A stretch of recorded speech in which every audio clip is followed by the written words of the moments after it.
perhaps the most famous castle in the world. Edinburgh Castle. It's emblematic of Scotland's rugged scenery, its spectacular coastline, and the joyous character of its people. This is a realm full of stories, as broad as a Scottish accent.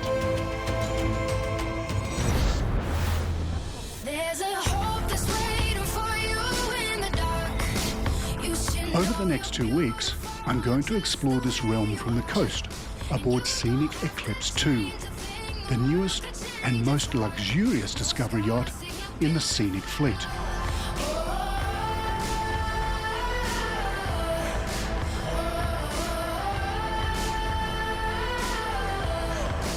This 9-night journey will take me from Edinburgh all the way to Dublin in Ireland.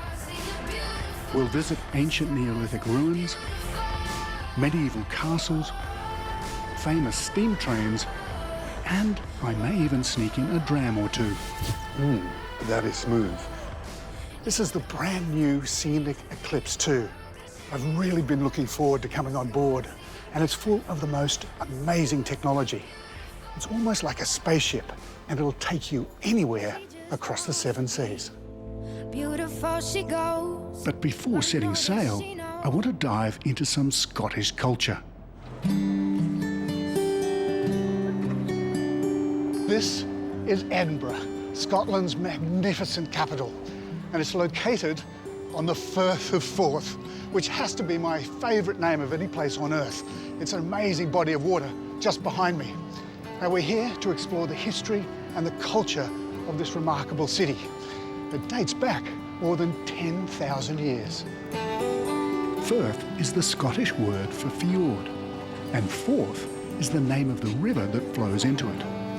This melding of Nordic and Gaelic words is indicative of the fascinating history in these parts. A great place to start exploring Edinburgh is the Royal Mile.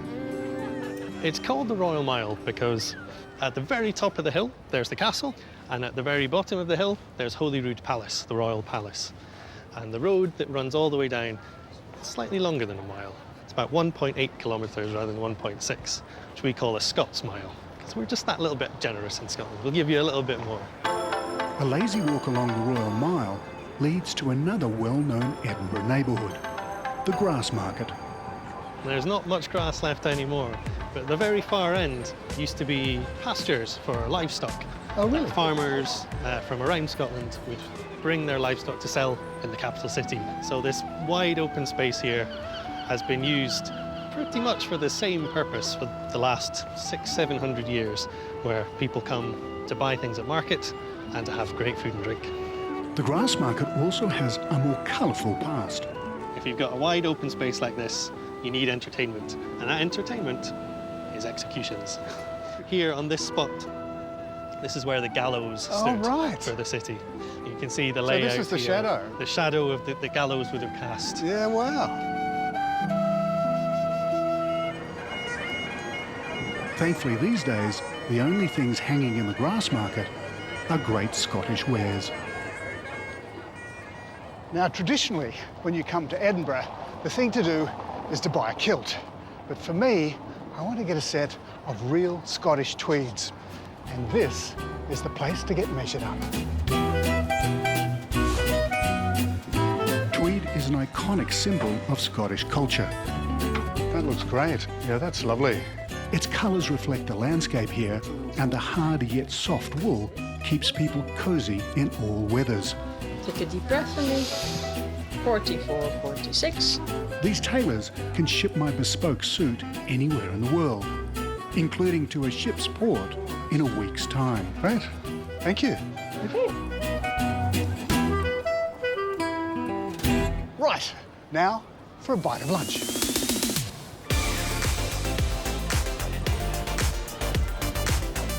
It wouldn't be right to come to Scotland and not visit a pub. When you've had your fill of walking down and shopping on the Royal Mile, you can come down here to Rose Street, where there's literally a Scottish mile of pubs to choose from. The Old Hundred is one of the earliest of Rose Street's pubs. and it's home to a great selection of local hand-pumped ales and a classic Scottish menu. Well, I can't think of a better way to start a Scottish adventure than a nice Edinburgh pint and some haggis.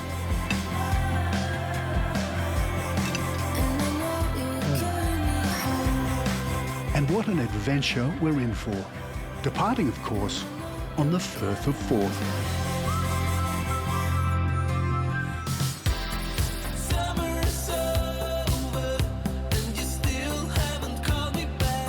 Welcome back to Getaway, where it's anchors away on a 9-day cruise around Scotland's magnificent coastline, aboard the new Scenic Eclipse II.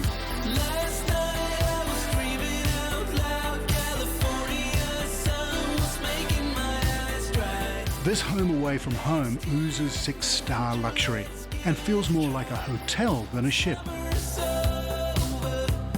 There are many similarities to its sister ship, but for aficionados, there are subtle yet meaningful updates in its design, including my suite. Well, this is my home for the next 9 days. It's an ultra-luxury spa suite, and this bed has been custom built. But what this suite's really all about is what's inside, the bathroom.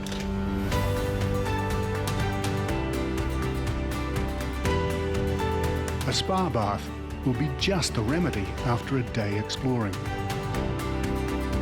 And you may not even want to leave your suite as you relax on your own private veranda. And who knows what my view will be tomorrow.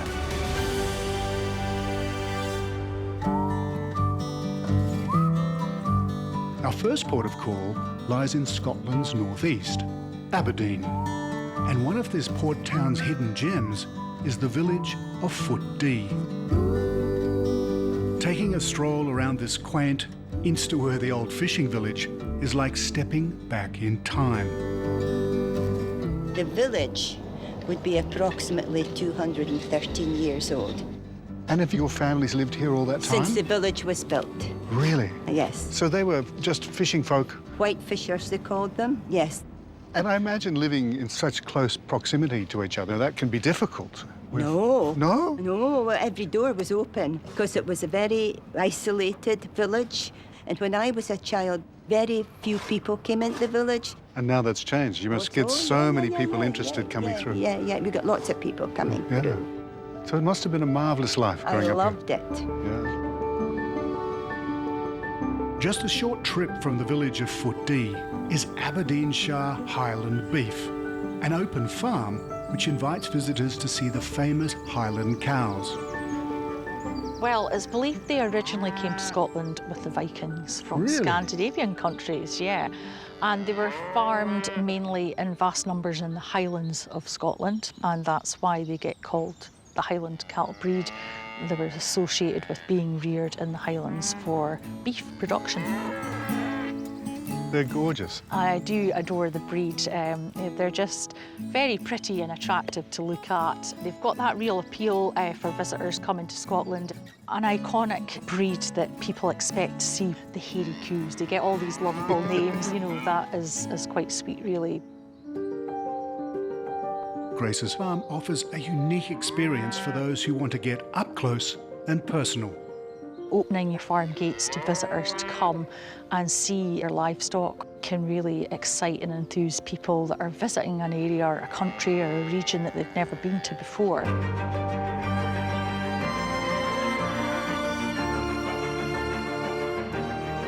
Scottish geography is the basis of more than just tasty beef.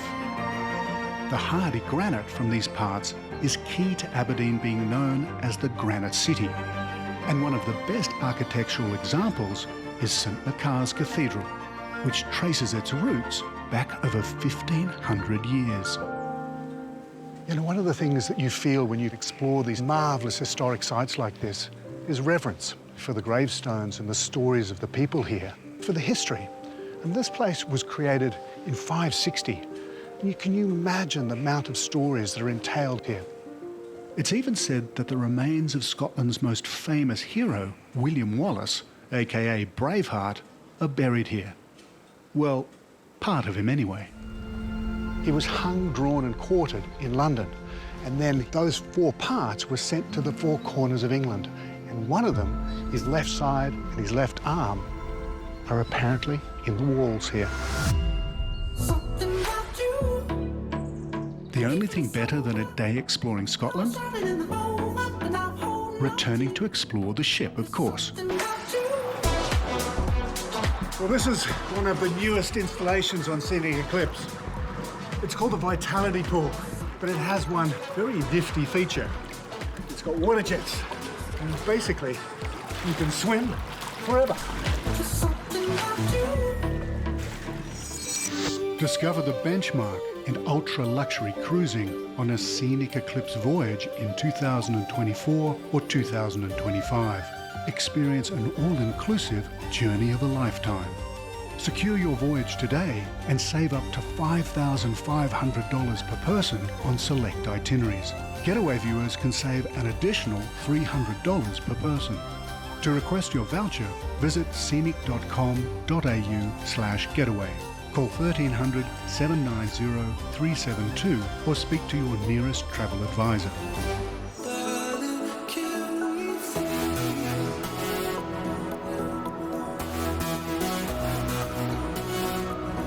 Welcome back to Getaway, where I'm exploring the historic trails and wilderness of the Scottish coast aboard Scenic Eclipse II.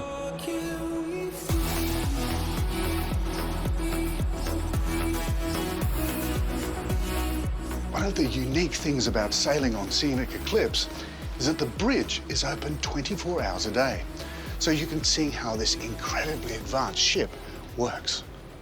We have the bridge almost always open, so people can come, experience what we do here, how it is to sail. They ask questions, they start to understand what do we see on the screen here and what is there.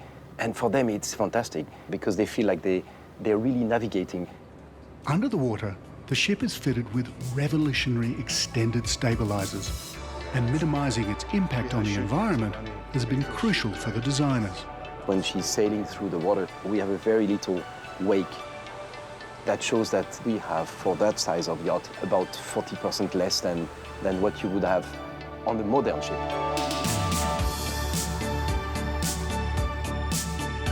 This morning, we've made our way to one of the most spectacular anchorages in the world. The Orkneys are a collection of 70 islands that until the late 15th century were part of Norway.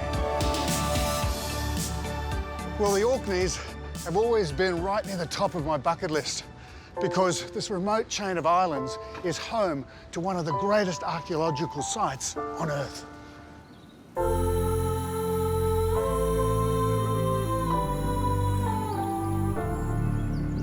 These are some of the oldest sites that we're aware of in Europe.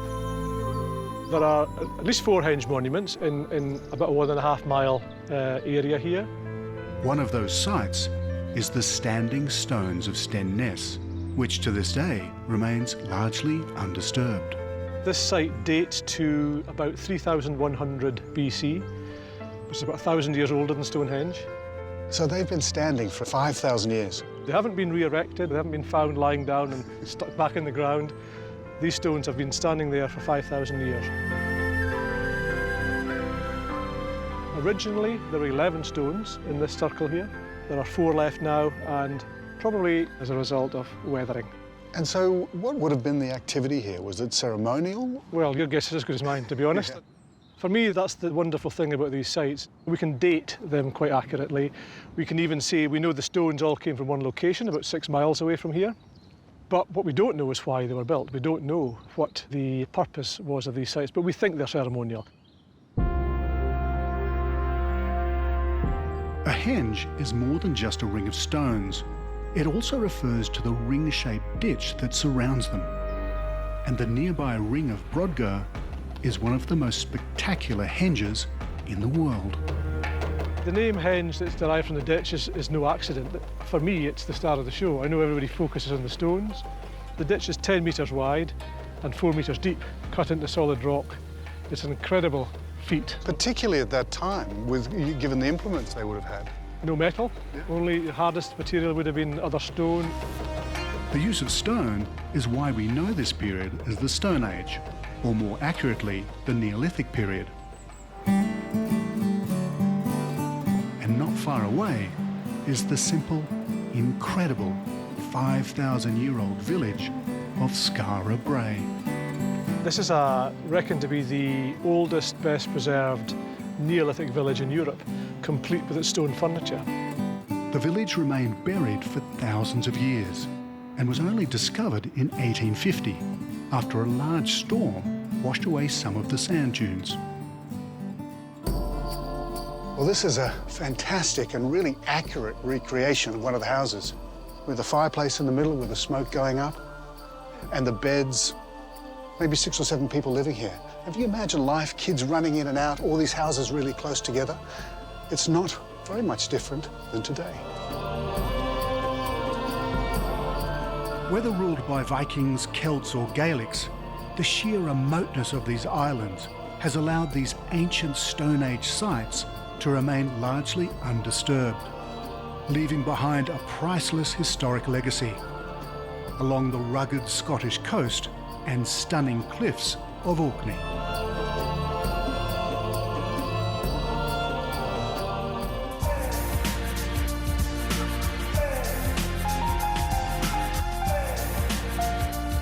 Welcome back to Getaway, where I'm discovering the beautiful coast of Scotland aboard Scenic Eclipse II. As we sail overnight for the Inner Hebrides, I've decided to visit the magnificent and very opulent onboard whisky bar. Hey, OJ. Sir, welcome. Look, I'd love a whiskey sour. Whiskey sour, very well. Well, as many of you know, Scotland is the home of whiskey.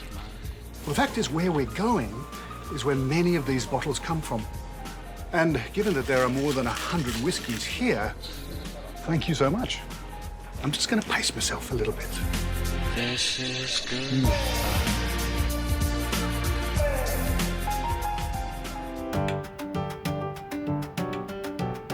Well, this is the Isle of Skye, the largest island in the Inner Hebrides.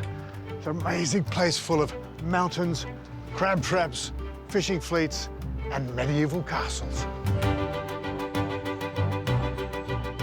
Well, I don't know if you believe in fairies or not, but here in Scotland, it's serious business. And inside this castle, there's an amazing story about fairies. Today, as part of a curated scenic free choice excursion, I'm visiting the fairy tale castle of Dunvegan. So this was a Viking stronghold? Oh, yes. Right up until the 12th century, there was a big Viking settlement right here at Dunvegan. Oh, really? And they were chased out. And it was at that time that the clan system was beginning to grow. And many of the clan chiefs had Norse blood in them themselves. And they were seafaring people, so that's why castles like this were built, right overlooking the water, because whoever controlled the seaways controlled the land as well. The Scottish clan system began in the 12th century, where extended networks of families could give loyalty to a particular chief. And the clan in these parts was Clan MacLeod. The MacLeods have been here for 800 years. Most of the other clan chiefs moved out into more comfortable homes, but the MacLeods stayed on the rock. They had room to expand, and the heart of the old medieval castle is still here, but what you can see around you is Georgian, basically. So I gather it's the oldest constantly occupied house in the UK? That's correct. That's yeah, amazing. by the same family. By the same family? Yes, yeah. yes. Part of the MacLeod's strength and longevity is thought to be owed to a very magical artefact, the fairy flag. So this is the fairy flag, which was believed to have been given to a MacLeod chief by his fairy wife before she went back to fairyland. And they said that if it was waved in battle, it would turn the tide in favour of the MacLeods. So it's really hard evidence of fairies existing? Yes, except that it's been dated to the 4th century AD and is almost certainly from the Middle East, Syria, probably. Whether you believe in fairies or not, Castle Dunvegan and the Isle of Skye are an enchanted place. Portree is Skye's unofficial capital, home to all major services, including a post office that had a very important package waiting for me. All the way from Edinburgh, my bespoke tailored tweed suit. Well, Scottish weather is pretty unpredictable. So the perfect thing to do on a day like this is go to a Scottish ceilidh, where everybody gets together and tells some stories.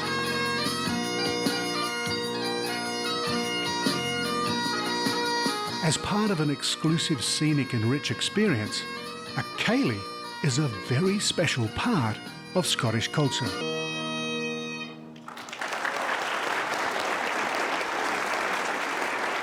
So this is a couple dance, so you need to find somebody to get up with. At its heart, a ceilidh is a fun-filled feast and party, complete with music and dancing, of course. It's a chance to share in the history and culture of the Scottish Highlands men and women.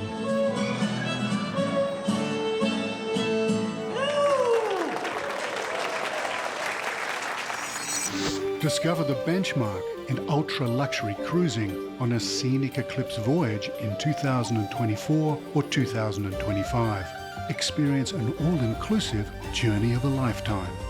Secure your voyage today and save up to $5,500 per person on select itineraries. Getaway viewers can save an additional $300 per person. To request your voucher, visit scenic.com.au/getaway. Call 1300 790 372 or speak to your nearest travel advisor. Next week on Getaway, we go deep into the Scottish Highlands and witness one of the world's great steam train journeys. Well, just like clockwork, 4 times a day, Hogwarts Express repeats its magical journey from the films. And what could be better than learning how to pour the perfect pint of Guinness? Well, usually when you have a Guinness, you get a little bit on your face. Well, now you can put your face on a Guinness. Until then, good night.